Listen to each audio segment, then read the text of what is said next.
자, 여러분 이번 시간에서는 종합소득 과세 표준에 대해서 계산에 대해서 이제 학습을 할 겁니다. 자, 우리가 이전 강의에서는 이 종합소득 금액을 계산하기 위해서 각각의 소득별로 소득금액 계산하는 걸 배웠죠. 그렇죠? 그래서 이자, 배당, 사업, 근로, 연금, 기타 각각의 소득별 총수익금액에서 각각의 소득별 필요경비나 소득공제를 빼서 각각의 소득별 소득금액을 계산했었어요. 그렇죠? 자, 그럼 그 소득금액들을 다 합친 게 바로 뭐가 되는 거예요? 그렇죠. 종합소득금액이 되는 거예요. 그럼 이 종합소득금액에다가 세율을 곱해서 세금을 바로 계산하는 게 아니고요. 또 종합소득공제라는 걸 빼줘요. 종합소득공제를 빼서 종합소득과세 표준이 나오면 거기에다가 기본세율을 곱해서 산출세액을 계산하는 구조로 되어 있습니다. 그러면 우리가 이때 종합소득공제라는 게 뭔지를 이제 배우는 거예요. 이번 시간에는. 그럼 종합소득공제에는 이런 공제 항목들이 있어요. 첫 번째는 인적공제예요. 자, 개괄적인 걸 설명드리고 이제 하나하나씩 들어가서 볼 겁니다. 여러분, 인적공제는 사람에 대한 공제예요. 그래서 기본적으로 본인을 포함해서 부양가족이나 배우자가 있다고 그러면 일정 요건을 갖추면 한 명당 150만 원씩 빼주는 거예요. 여러분 주의해야 될 거는 우리가 소득 공제잖아요. 소득 공제도 비용처럼 패는 겁니다. 자, 우리 산출세액에서 공제하는 이 세액 공제는 세금에서 빼는 거고요. 그러니까 소득 공제라고 하면 여러분 비용이라고 생각하시면 돼요. 비용. 세액 공제는 그냥 세금이라고 생각하시면 되는 거예요. 헷갈리시면 안 돼요. 자, 그러면 종합소득 공제 중에 인적공제 사항에 대해서 이제 보는 거예요. 인적공제. 그죠? 그 다음에 이거는 뭐냐면 국민연금 낸 거 있으면 전액 다 공제해 주는 거예요. 그 밖에 뭐 특별소득 공제, 신용카드 쓴 거에 따라서 뭐 공제해 주는 거, 이런 것들을 우리가 종합소득 공제라고 합니다. 그래서 앞에서 제가 이거 외울 때 앞자 따가지고 인연, 주특신 이렇게 해서 하나 암기하자고 그랬었죠. 그래서 이제 이번 시간에서는 이 종합소득 공제 중에 인적 공제에 대해서 이제 학습을 한번 해보도록 하겠습니다. 자, 여러분 이제 종합소득 공제 중에 인적 공제예요. 인적 공제인데 인적 공제는 단어 그대로 사람에 대한 공제예요. 사람. 자, 그러니까 그 거주자의 배우자도 있을 거고, 그죠? 그 거주자가 부양하는 부양가족도 있을 거니까 일정 요건을 갖춘 그 배우자나 부양가족에 대해서 한 명당 최저 생계비를 150만 원씩 1년에 150만 원씩 공제해 주는 거예요. 이렇게. 그래서 이런 최저 생계비를 보장하고 또 부담 능력에 따라서 과세하기 위해서 즉 만약에 부양가족이 많다 그러면 그만큼 지출이 많을 거니까 그만큼 공제를 해주겠다는 거예요. 자, 그래서 이 인적공제는 크게 이제 기본공제와 추가공제로 구분이 되는데 첫 번째 기본공제는 본인을 포함해서 이렇게 배우자나 이제 부양가족이 이렇게 있으면 일정 요건을 충족했을 때 1인당 150만 원을 비용으로 공제해 주는 겁니다. 자, 그러면 이제 어떤 요건을 충족해야 되느냐? 기본적으로 나이 요건과 연간 소득금액 요건을 갖춰야 됩니다. 나이 요건과 연간 소득금액. 자, 그래서 본인 같은 경우에는 나이와 소득에 제한이 없죠. 본인은 무조건 150만 원을 공제받을 수 있어요. 그죠? 근데 배우자 같은 경우에도 나이에 제한은 없어요. 배우자 같은 경우에도. 다만 연간 소득 금액에 제한은 있습니다. 연간 소득 금액이 100만 원 이하여야 돼요.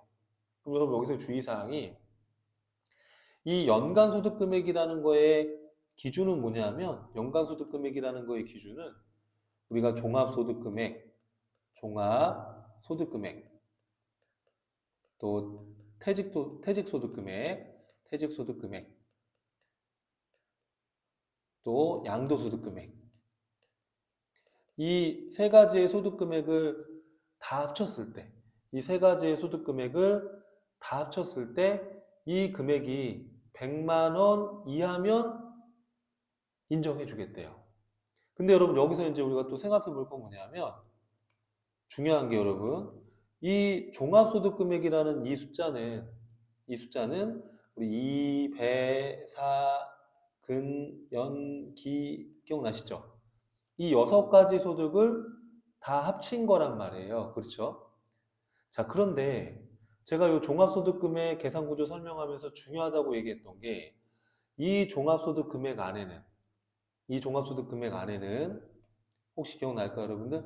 이 종합소득금액 안에는 비과세되는 소득하고요. 비과세 소득하고 분리과세로 규정되어 있는 것들은 포함한다, 안 한다? 포함 안 한다고 했었죠. 예를 들어서 비과세되는 사업소득이 있어요. 예를 들면 논밭 임대소득 같은 거. 그런 것들은 비과세니까 아예 이 종합소득 금액에 포함이 안 되는 거란 말이에요. 그렇죠? 또 분리과세 되는 것들이 있었잖아요. 일용근로소득 대표적으로 또 복권 당첨 소득. 그렇죠? 그래서 이런 비과세나 분리과세는 포함되는 게 아니다.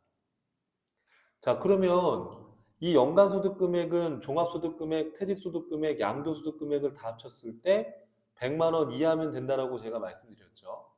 자, 몇 개 퀴즈를 한번 내볼게요, 여러분. 자, 이 갑이라는 근로자의 배우자가 있어요. 갑이라는 근로자의 배우자가 있는데 배우자는 어차피 나이를 따지지는 않으니까요.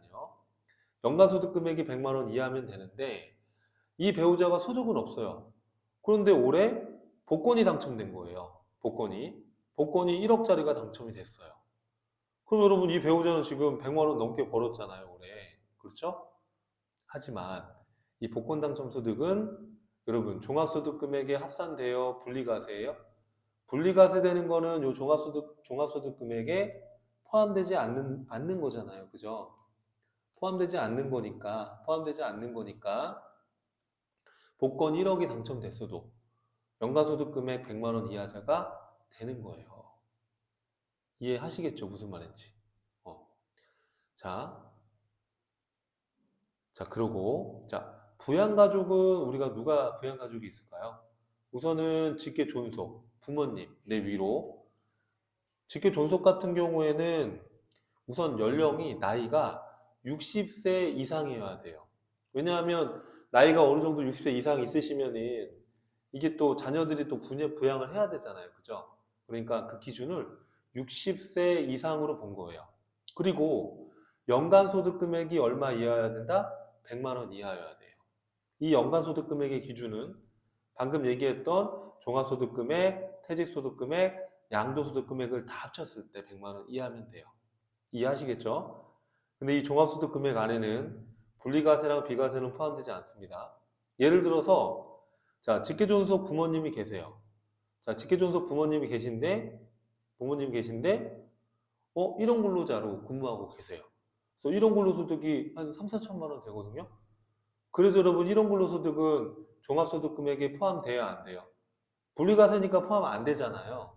그러면 이 부모님은 100만 원 이하자가 되는 거예요. 이해되시죠? 자, 그리고 중요한 건 뭐냐면 이 종합소득금액, 여러분 어떤 소득금액이라는 단어가 나오면 소득금액이라는 단어가 나오면 이 소득금액이라는 단어는 필요경비나 또는 소득공제를 차감한 후의 금액이에요. 차감한 후의 금액이라고요. 이렇게. 그러면 지금 말하는 이 연간 소득 금액이잖아요. 연간 소득 금액. 소득 금액이니까 비용을 뺀 후의 금액이 100만 원 이하면 되는 거예요. 자, 몇 가지 제가 한번 퀴즈를 내볼게요. 예를 들어서 이 갑이라는 근로자의 배우자가 있는데 이 배우자가 사업소득이 있다라고 한번 해봐요. 이렇게 사업소득이 있어요. 이렇게 사업소득이 있어요. 근데 사업소득이 있는데 올해 매출이 1억이에요. 그럼 100만 원이 넘는 거냐 이거예요. 자, 매출이 1억이지만 매출원가랑 판관비 이런 비용이 1억 1천이에요. 그러면 여러분 얘는 이익이 난 게 아니라 손실 났잖아요. 그러면 1억에서 필요경비 1억 1천을 빼면 마이너스 1천만 원이 손실 난 겁니다. 그럼 100만 원 이하자가 되는 거죠. 그래서 이 100만 원이라는 이 숫자는 필요경비나 소득공제를 뺀 후의 금액이에요. 뺀 후의 금액입니다. 이해되시죠? 뺀 후의 금액이라는 거. 자, 그리고 자, 계부나 계모도 포함된다. 그러니까 새아버지나 새어머니도 다 직계존속에 들어가는 겁니다. 대신에 혼인신고가 돼 있으셔야 돼요. 그죠? 예, 당연한 거고. 자, 그 다음에 직계비속과 입양자입니다. 예, 부양가족에는 직계비속. 그러니까 직계비속이라고 하면은 내 자녀 또는 내가 나이가 많으면 또 손자녀가 있을 수도 있고요. 또 입양을 했다 그러면 입양자가 있으면 이것도 부양가족에 들어갑니다.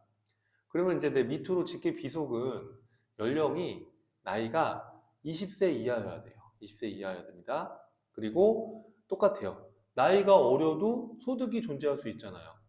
여러분 소득이 많으면 본인이 본인 생활을 스스로 할 수 있잖아요.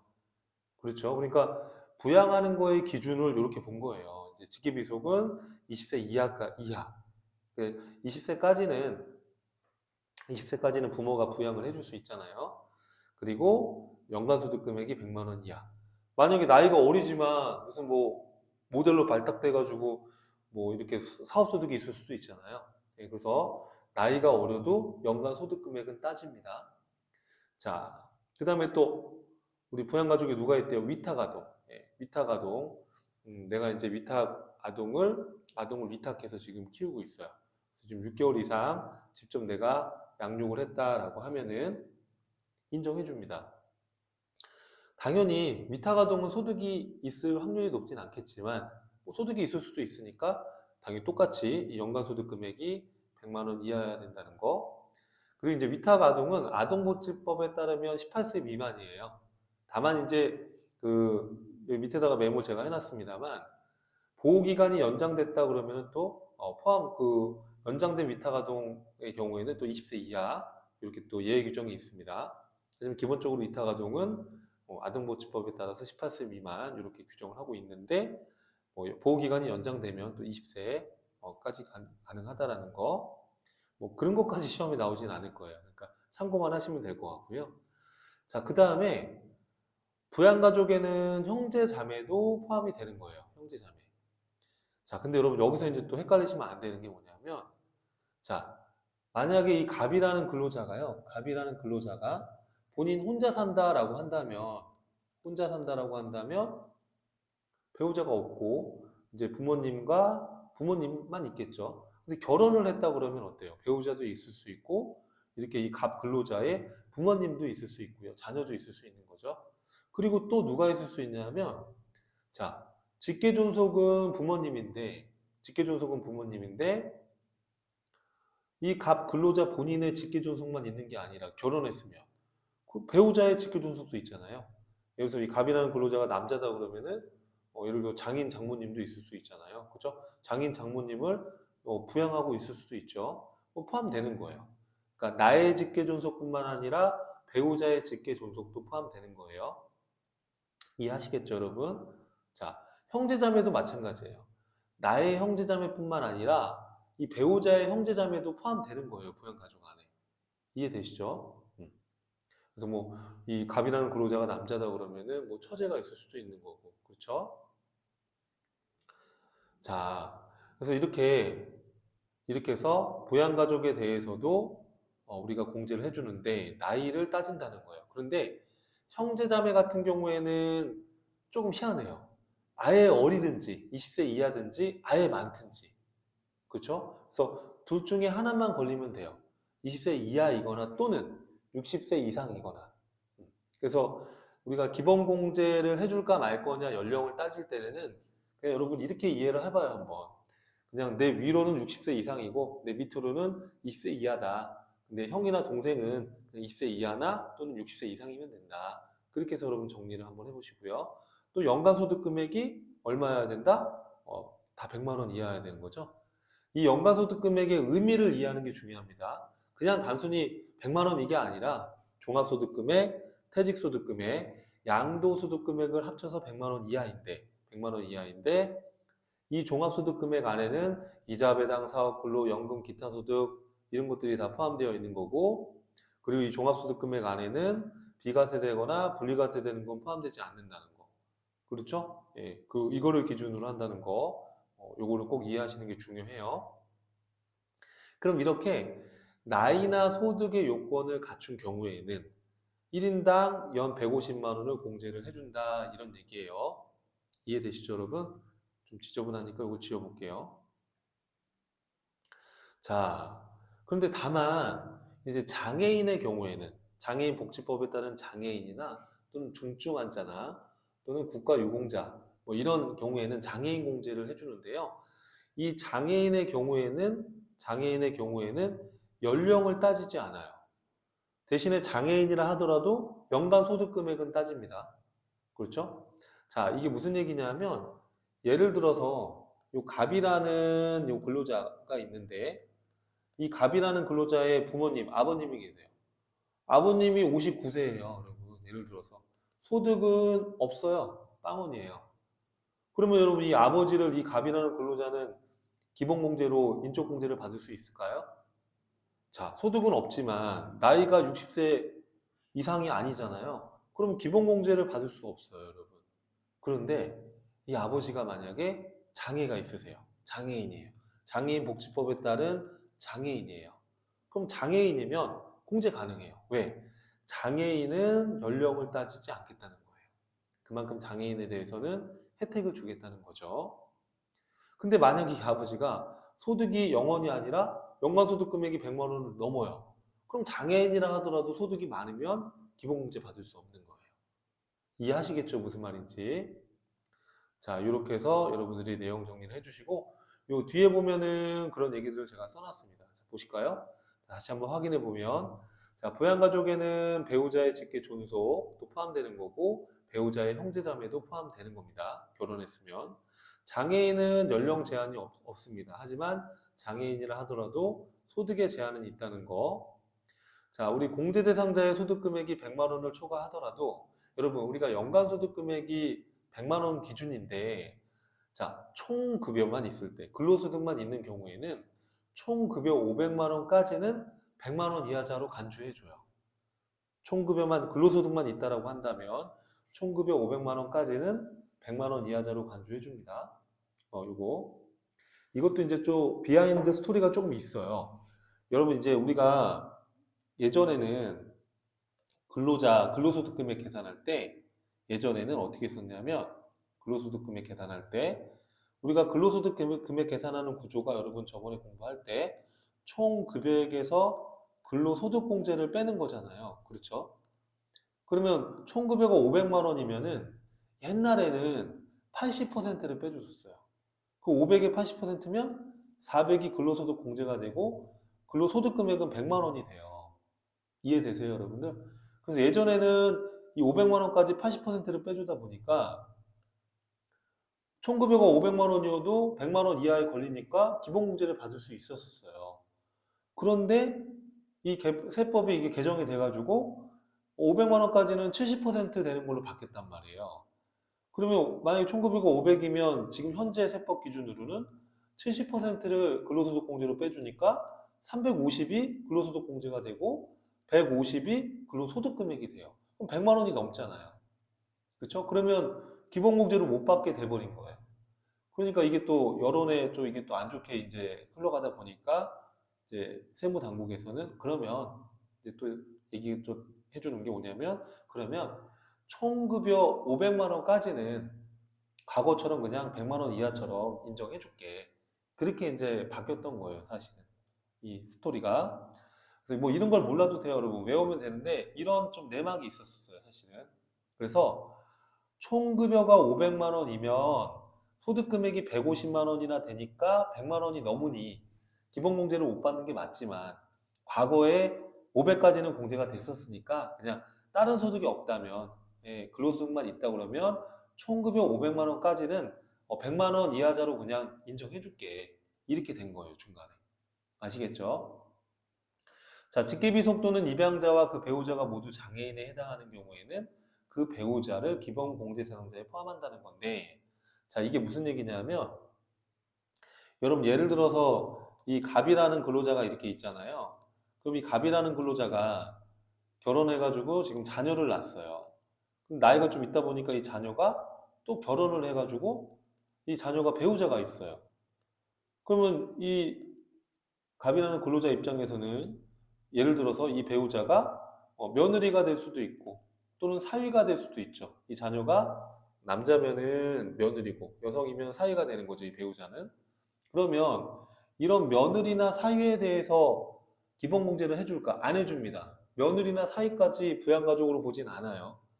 그런데 만약에 이 갑이라는 근로자의 자녀가 장애가 있고 이 며느리나 사위, 이 배우자도 장애가 있다 그러면 이 배우자도, 이 자녀의 배우자도 기본공제 대상자로 인정해주겠다는 거예요. 무슨 말인지 이해되시죠? 그래서 다시 한번 내용을 읽어보면 직계비속, 직계비속 또는 입양자와 직계비속과 또는 그 입양자와 그쵸? 그 배우자가 모두 장애인에 해당이 되면 그 배우자도 기본공제를 해주겠다는 거예요. 알겠죠? 자, 거주자가 재혼했다라고 하면, 자, 예를 들어서 이 갑이라는 근로자가, 재혼했어요. 이 갑이라는 근로자가, 자, 갑이라는 근로자가 결혼을 했는데, 이 갑이라는 근로자의 배우자가 한번 재혼한 사람이에요. 한번 이혼했다가 이제 이 갑하고 이제 재혼을 한 겁니다. 그러면 이 배우자의 기존의 자녀들도 있을 거 아니에요? 그럼 그 자녀도 당연히 직계비속으로 인정하겠다 그런 얘기예요. 무슨 말인지 이해되시죠? 자, 그 다음에 연간소득 금액은 아까 중요하다고 얘기했습니다. 자, 연간소득 금액은 종합소득 금액, 종합과세되는 종합소득, 그 다음에 퇴직소득 금액, 양도소득 금액을 다 합쳤을 때 종합과세되는 종합소득금액, 퇴직소득금액, 양도소득금액을 다 합쳤을 때 그 금액이 100만 원 이하면 되는 겁니다. 그렇기 때문에 여기 종합소득금액 안에 들어가지 않는 분리과세되는 소득이나 비과세되는 소득은 포함한다, 안 한다? 안 한다는 거예요. 이 중요한 얘기입니다. 그죠? 자, 그래서 예를 들어서 배우자나 부양가족이 있는데 예를 들어서 뭐 복권이나 1원 소득이 있다. 그거는 상관없는 거예요. 기본공제 받을 수 있는 거예요. 왜 분리과세나 비과세는 연간소득 금액 100만 원 판단할 때 포함되지 않기 때문에. 아시겠죠, 여러분? 자, 그 다음에 위탁아동의 경우에는 보호기간이 연장된 경우 20세 이하다 이렇게 돼 있는데 뭐 이렇게 지역적인 것까지 묻진 않을 거고요. 자, 직계존속이 재혼한 배우자를 직계존속 사후에도 부양하는 경우를 포함한다. 이건 무슨 얘기냐면 자, 이 갑이라는 근로자가 예를 들어서 직계 존속이 있어요. 부모님이 있는데, 자, 이 부모님이 있는데 어머니가 일찍 돌아가셔가지고 아버지가 새어머니랑 결혼을 하신 거예요. 이렇게. 그럼 당연히 이 새어머니도 이 갑이라는 근로자의 이제 직계 존속으로 인정받을 수 있는 거죠. 그런데 이 갑이라는 근로자의 아버지가 돌아가신 거예요. 그래서 이 새어머니를 부양을 하고 있는 거예요. 그럼 당연히 이 새어머니도 기본공제 대상자가 되는 거죠. 뭐 그런 얘기입니다. 다시 한번 읽어보면 직계존속이 재혼한 배우자를 직계존속이 재혼한 배우자를 이 아버지가 재혼한 이 새어머니를 직계존속 아버지가 돌아가신 후에도 부양을 한다 그러면 당연히 기본공제를 받을 수 있는 거죠. 자, 그러면 기본공제 대상자에 해당하는 자가 만약에 추가 요건에 해당이 되면 추가로 또 공제를 해주겠대요. 추가로. 기본공제 대상자 중에 다음에 해당하는 사유에 해당한다면 추가로 또 공제를 해주겠대요.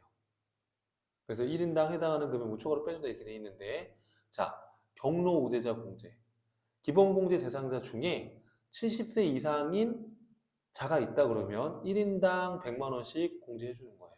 예를 들어서 뭐 직계존속 부모님이 계신데 나이가 뭐 한 80 되셨어요. 그러면 기본 공제도 받고 150만 원, 추가 공제도 또 100만 원 또 받을 수 있는 거예요. 장애인 공제. 기본 공제 대상자 중에 장애인이 있는 거예요. 여러분 이때 이 장애인이라는 거는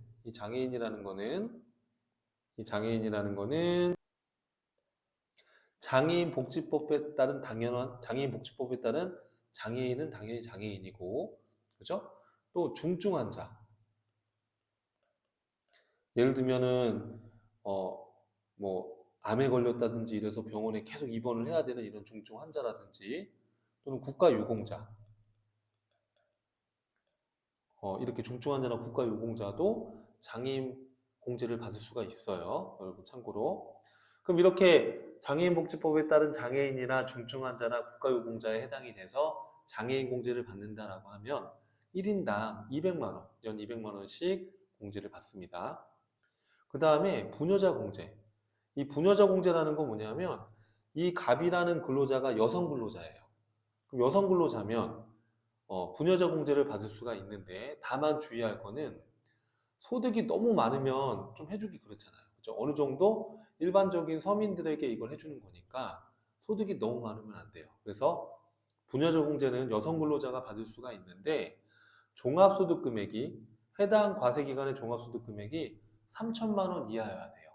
종합소득 금액이 3천만 원 이하여야 되고, 다음 중 어느 하나에 해당이 됐을 때 그때 부녀자 공제로 연 50만 원을 공제해 주겠다는 건데, 그러면 다음에 어느 하나에 해당한다라는 게 어떤 거냐면 두 가지인데요. 배우자가 없는 여성인데 기본 공제 대상자에 해당하는 부양가족을 부양하고 있는 세대주 여성입니다. 그러니까 뭐 예를 들어서 남편하고 이혼하고 혼자서 뭐 자녀 키우면서 이렇게 살 수 있잖아요. 그런 경우가 해당이 되겠죠. 꼭 자녀가 아니더라도 기본 공제 대상자인 부양가족이 있다. 뭐 부모님을 모시고 살 수도 있고요. 그러면 50만 원 공제해 줄게, 연애. 자, 1번이 아니더라도 배우자가 있는 맞벌이 여성, 배우자가 있는 여성. 근데 이 여성이, 여성 근로자가 종합소득 금액이 3천만 원 이하예요? 그러면 50만 원 부녀자 공제해 줄게, 이거. 그래서 1번이 돼도 되고 2번도 돼도 되고 둘 중에 하나만 되면 돼요. 대신에 여러분 이걸 읽어보니까 독신녀는 안 되는 거네요. 그러면 독신녀가 뭐죠? 혼자 그냥 이렇게 자유롭게 이렇게 직장 생활하면서 사는 거예요. 그러면 부양가족이 없잖아요. 그럼 이런 경우에는 여성 근로자지만 부녀자 공제 안 됩니다. 이 두 가지 요건, 1번이나 2번의 요건에 해당되지 않잖아요. 그죠? 자, 그 다음에 한부모 공제입니다. 자, 한부모 공제는 여성 근로자가 아니라 하더라도 혼자서 아이를 키우는 거예요. 쉽게 말하면. 배우자가 없는 자로서.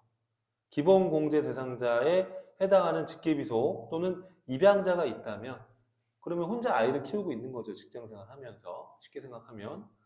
그러면 인정해 줄게. 자, 근데 기본 공제 대상자인 직계비속이어야 됩니다. 예를 들어서 자녀가 21살이에요. 그러면 20세 이하가 아니니까 기본공제 대상자가 아니란 말이에요. 그죠? 그건 안 되는 거예요, 또.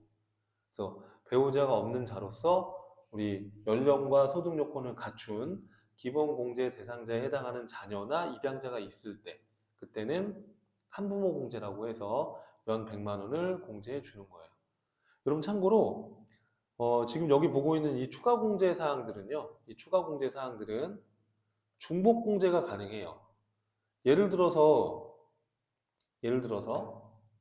자, 이 갑이라는 근로자의 아버지가 계신데 아버지가 장애도 있으시고 나이가 80세가 넘으셨어요. 그러면 경로 우대자 공제도 되고요. 또 장애인 공제도 돼요. 이렇게 중복 공제가 가능해요. 다만 유사한 공제 사항이 있죠. 비슷한 거. 뭐냐면, 자, 이거 좀 지저분하니까 지울게요. 자, 뭐냐면 한부모 공제와 부녀자 공제는 어때요, 여러분? 성격이 비슷하죠. 부녀자 공제는 여성 근로자가 이렇게 배우자가 없는 여성이 기본공제에 해당하는 기본공제 대상자에 해당하는 부양가족이 있으면은 세대주인 경우에는 50만 원 받을 수 있잖아요. 근데 여러분 만약에 이 배우자가 없는 여성인데 배우자가 없는 여성인데 기본공제 대상자에 해당하는 자녀가 있어요. 그러면 한부모 공제도 된단 말이에요. 그러면 이 두 가지는 성격이 너무 유사하니까 둘 중에 하나만 해주겠대요. 이때는 금액이 더 큰 한부모 공제를 해주겠대요. 아시겠죠? 그래서 부녀자 공제와 한부모 공제가 동시에 적용되는 경우에는 한부모 공제를 해주겠다 이렇게 이해하시면 돼요. 그래서 여러분 이거 암기를 좀 해주면 좋은데 암기할 때 여기 앞자 따가지고 경장, 부한 이렇게요. 그리고 1, 2, 5, 1 이렇게 암기하기로 하죠. 맞죠? 저랑. 자, 경은 뭐예요, 여러분? 경로 우대자 공제. 장은 장애인 공제. 부는 부녀자 공제. 한은 한부모 공제. 선생님, 그럼 앞에 1, 2, 5, 1은 뭡니까? 1은 100만 원 공제 1인당, 2는 1인당 200만 원 공제, 5는 50만 원 공제, 1은 100만 원 공제. 저도 이렇게 한번 외워두니까 안 잊어버리더라고요. 여러분도 한번 외워봐요. 자, 추가 공제 뭐가 있다고요? 경장, 부한. 공제되는 금액은 1, 2, 5, 1, 100만 원, 200만 원, 50만 원, 100만 원 이렇게. 그리고 부녀자 공제와 한부모 공제는 동시에 적용이 되는 경우 중복 공제가 되지 않는다는 거 이해되시죠, 여러분? 이것만 잘 기억해 주시면 되는 거예요. 자, 그렇죠? 자, 이렇게 해서 한부모 공제가 동시에 적용되는 경우에 중복 공제가 되지 않는다는 거 기억을 해주시고요. 자, 그러면 이제 그 다음에 볼 내용은 자, 공제 대상자의 범위와 그 다음에 판정 시기다 이렇게 지금 나와 있어요. 공제 대상자의 범위와 판정 시기. 우선은 여러분 공제를 받을 수 있는 대상자는 전제 조건은 생계를 같이 해야 돼요. 생계. 그러니까 이걸 공제해주는 이유가 뭐예요? 이런 자녀나 부모님을 부양을 하고 있는 거니까 이거를 지금 그만큼 지출이 들어갈 거니까 최저 생계비 보장 차원에서 한 명당 150을 빼주는 거란 말이에요. 비용으로. 그럼 생계를 같이 해야죠. 그죠? 생계를 같이 해야 되는 거예요. 전제 조건은. 그럼 생계를 같이 한다는 거의 의미는 일반적으로 주민등록표상에 동거 가족이어야 되는 거죠. 그리고 그 주소 또는 거주하는 그 장소에서 현실적으로 생계를 같이 해야지 이 부양을 한다라고 볼 수 있는 거잖아요. 그렇죠? 자, 그런데 이 원칙에도 불구하고 다음의 경우에는 같이 동거를 하지 않아도 즉 같이 안 살아도 생계를 같이 하는 것으로 간주해 주겠대요. 첫 번째는요. 배우자랑 직계비속은 떨어져 있어도 부양하는 걸로 봐줘요. 왜냐하면은 내 배우자랑 내 남편, 내가 남편인데 내 와이프랑 내 자녀를 부양을 안 할 수가 없잖아요, 여러분. 그죠? 상식적으로. 그러니까 떨어져 있다 하더라도 예를 들면 기러기 아빠예요. 돈 벌어서 저기 다른 지방에 있는 지방에서 이제 뭐 교육 때문에 이렇게 떨어져 있어요. 그럼 돈을 붙여주고 있어요. 같이 동거하진 않아도 그 생계를 같이 하는 걸 봐줘야 되는 거죠. 그렇죠? 그 다음에 직계 존속, 부모님이죠. 부모님의 경우에는 이게 조그만 한 집에서 이걸 다 살 수는 없잖아요. 그러니까 이제 부모님하고는 같이 동거를 하진 않지만 용돈 붙여드리면서 내가 부양을 할 수 있잖아요. 그래서 이제 주거 형평상 너무 집이 좁으니까 이렇게 떨어져 지낼 수 있잖아요. 그죠? 그래서 이렇게 주거 형편 등에 따라서 별거를 하고 있다. 그럼 같이 동거를 하지 않는다 하더라도 인정해줄게 라는 거예요. 그러면 선생님 형제자매는요? 형제자매는 어떻게 해요? 형제자매나 다른 부양가족은요? 자, 다른 부양가족도 동거 가족이 학교라든지 또는 뭐 질병 때문에 뭐 지방의 병원에 입원을 일시적으로 잠깐 하고 있다든지 또는 회사 때문에 근무상 또는 사업상 형평 때문에 일시적으로 퇴거를 한 거예요. 그러니까 원래는 같이 있다가 일시적으로 이런 이유 때문에 어쩔 수 없이 일시 퇴거를 했다면 실제로 지금 부양을 하고 있는 게 맞다면 인정해주겠다. 그러면 여러분 이 내용을 결국에 보니까 결론적으로 뭐냐 하면 결론적으로 우리 세법은 기본적으로 형식보다는 실질을 더 우선시 여기는 거예요. 이걸 실질과세 원칙이다 이렇게 얘기하는데 형식적으로는 주민등록표상에 동거가족이 아니지만 실질적으로 내가 부양을 하고 있다면 인정해주겠다는 거예요. 생계를 같이 하는 걸로 봐주겠다는 거예요. 이해하시겠죠, 여러분? 자, 그래서 생계를 같이 하는 요 공제 대상 가족의 범위. 그래서 원래 주민등록표상의 동거 가족이어야 되지만 배우자랑 직계비속은 무조건 생계를 같이 하는 걸로 봐주고 그다음에 주거 형편상 별거하고 있는 직계 존속도 실질적으로 부양을 한다 그러면 인정해주겠다. 또 예를 들어서 동거 가족이 취약이나 질병 또는 근무상, 사업상 형편 등으로 일시퇴거한 경우에도 인정해주겠다. 그렇게 해서 한번 읽어보시고 넘어가시면 되겠습니다. 자, 그 다음 판정 시기에 대해서 한번 봐야죠. 자, 여기까지는 보고 시겠습니다. 자, 판정 시기는요. 자, 그럼 우리가 나이라든지 뭐 생계를 같이 하는 여부라든지 이런 걸 판단을 할 때 어느 시점을 기준으로 이걸 판단해야 되느냐, 이제 이거에 대한 거예요. 어느 시점을 기준으로 판단을 해야 되느냐. 이제 이 부분인데, 자, 이런 결론은 이렇게 그림으로 한번 우리가 생각을 해보면, 자, 예를 들어서, 자, 우리가 소득세 과세 기간이 1월 1일부터 12월 31일이잖아요. 그죠? 그러면 연령이라든지 이렇게, 판단을 할 때 그 시점을 어느 시점을 기준으로 판단을 하냐 하면, 원칙은 과세 기간 종료일인 12월 31일을 기준으로 판단하는 거예요. 예를 들어서, 배우자하고 11월 달 이때쯤에 이혼을 했어요. 그러면 12월 31일 이 시점에서는 배우자가 아닌 거잖아요. 이제 남이잖아요. 그죠? 그러면 배우자를 기본공제로 받을 수 없는 겁니다. 그래서 원칙은 12월 31일을 기준으로 판단을 하되 12월 31일 기준으로 판단하되 세 가지의 경우에는 예외입니다. 자, 세 가지가 뭐가 있냐면 첫 번째는 예를 들어서 갑이라는 근로자의 부모님이 쭉 건강히 잘 계시다가 이때 돌아가신 거예요. 이렇게 사망하신 거예요. 그러면 12월 31일 날에는 이 부모님은 살아계시지 않으니까 당연히 기본공제를 받을 수 없어야 되는데 이제 우리 소득세법에 뭐라고 되어 있냐면 이렇게 돌아가신 경우에는 사망일 전일의 상황에 따른다 이렇게 되어 있어요. 여기 보면 사망일 전일 상황에 따른다라는 거예요. 그 무슨 얘기냐면 요때 돌아가셨으면 요 전날은 살아계셨으니까 그러면 그 전날의 상황이라는 거는 살아계신 걸로 보는 거예요, 올해까지는. 다시. 자, 이 과세기간 중에 돌아가셨다라고 한다면 사망일 전일의 상황에 따른다라고 지금 돼 있잖아요. 그러면 요날 돌아가셨으면 그 전날은 살아계셨으니까 12월 31일 기점으로 봤을 때, 그죠? 12월 31일을 기점으로 판단하는 게 아니라 사망일 전일에 의해서 판단한다. 그러면 돌아가셨으면 그 전날에는 살아계신 거니까 쉽게 말하면 올해까지는 공제를 받을 수 있는 거예요. 이해되시죠? 자, 원래는 12월 31일을 기준으로 판단하는데 돌아가신 경우에는 사망일 전일의 상황에 따르는 거니까 돌아가신 전날은 살아계신 거니까 그때 살아계신 거니까 올해까지는 공제를 해주겠다는 뜻이에요. 자, 그 다음에 예를 들어서 또 뭐가 있냐면 장애가 치유됐대요. 예를 들어서 자, 부양가족 중에 장애인이 있었는데 이때 장애가 치유된 거예요. 좋은 일이죠. 그래서 장애가 치유가 됐어요. 그러면 12월 30일을 기준으로 보면 장애인이 아니잖아요.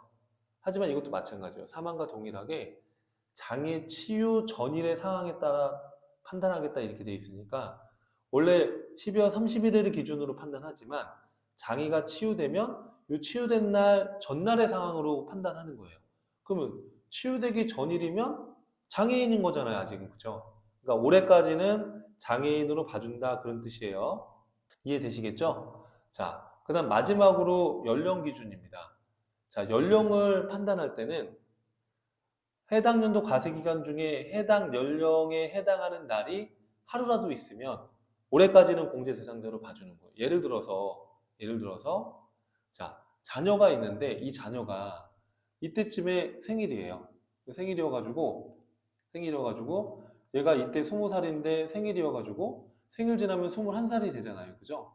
그러면 12월 31일 시점에서 봤을 때는 얘가 21세니까 20세 이하자가 아닌 거죠. 그럼 공제를 안 해줄 거냐? 아니라는 겁니다. 나이에 대해서는 해당 연령에 해당하는 날이 이렇게 걸쳐 있으면 올해까지는 20세 이하로 보겠다는 겁니다. 이해되시죠? 그래서 연령 같은 경우에는 막 복잡하게 질문하시는 경우가 많은데 그냥 해당 기속 연도에서 출생 연도 빼면 되는 거예요. 예를 들어서 우리가 2024년도 연말정산을 한다 그러면은 그때 공제대상자 판단을 한다 그러면 기속연도 2024년도에서 그 출생연도 빼서 나온 요 나이가 기준이 되는 겁니다.